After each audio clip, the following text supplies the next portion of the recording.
all right, guys, just come out here and play some token defense where this is about the offense and learning to play the offense. And I didn't know, like, I'm a kid. I didn't know what token meant. So I'm just like, whatever the hell that means. So I'm still playing hard. And he's like, Farzetta, calm it down.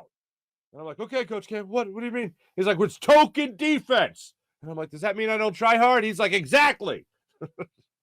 So I slowed down. I played, much below the level of my defensive prowess, of course. And that's where I learned the term token defense. And whenever I see a team play as slow as the Phillies played yesterday, or as poorly as the Phillies played yesterday, defensively speaking, I think of that wonderful moment, that teaching moment I had as a child, where I learned what token defense was.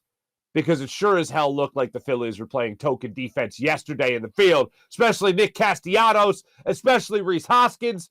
What the hell, fellas? I'm not a Rhys Hoskins. Like, Rhys Hoskins is this lightning rod of a player in Philadelphia. And the only reason he's a lightning rod of a player in Philadelphia is because he's a homegrown guy. Two reasons. Homegrown guy who was belting home runs the second he got to the majors and set an extremely high bar for himself. That's why he's a lightning rod guy. Since that moment when he came in and hit, 11 home runs in 18 days, that is when a lot of people say, this guy's so great. That's where they rated him. So now a lot of people look at him and they go, oh, well, he's overrated. I look at Rhys Hoskins as a guy who's rated. I look at him as a guy who's not going to be some perennial all-star. He's certainly not going to be some gold glover there at first base. He's going to be a guy to hit you between 250 and 275 in his career, with between a 350 and maybe a 380 on base percentage with some luck. That's what he's going to be. That's where I rate Rhys Hoskins at. That's where I rate him at.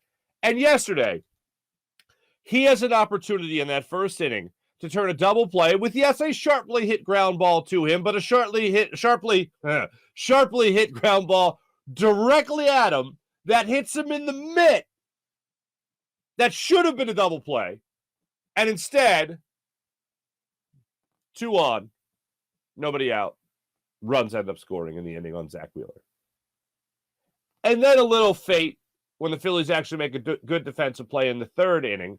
A run had already scored, but they upped the pitch total on Zach Wheeler by 22 pitches, I believe it was, in that third inning, after JT Realmuto and Zach Wheeler combined for what should have been a strike him out, throw him out double play.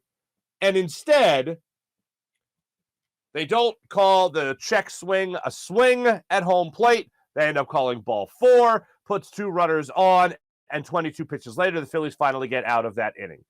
And then Nick Castellanos and that egregious play in the outfield. Now, this is the play that actually happened in the first inning, so let's rewind for a second there. Excuse me. After the Rhys Hoskins error at first base, a runner scored from first base on a single up the middle. They had runners going, or they had the runner going on the pitch, so it was a little hit and run action there. I believe it was a 1-2 count with Brad Miller at the plate. Good old Bamboo Brad. And Nick Castellanos and Odubel Herrera, I guess, were playing on the warning track because it took about an hour and a half for them to just come into the frame to even field the damn baseball. And the Rangers are chugging it around the bases, and they score on that play. I must have watched that play 100 times. It was the type of thing that at the end of the inning, I went back and I watched it again and I go, how the hell did that happen? Obviously, the runner was going on the pitch. But how do you get to that ball that slowly and then lollygag a throw in to Bryson Stott, who's playing second base in this situation, who then has no chance whatsoever of throwing the runner out at home? That is basic fundamentals of baseball. And Nick Castellanos looked like he was caught so far off guard. And he has the runner right there in his sights to know that he is taking off on at the pitch. Hit and run is on. So you know everything has to be hustle. Everything has to be fast. Everything has to be expedited. And Nick Castellanos reminded me of the scene in Bulldor, lollygagging around there in right field. And I know he's not out there as a Gold Glover.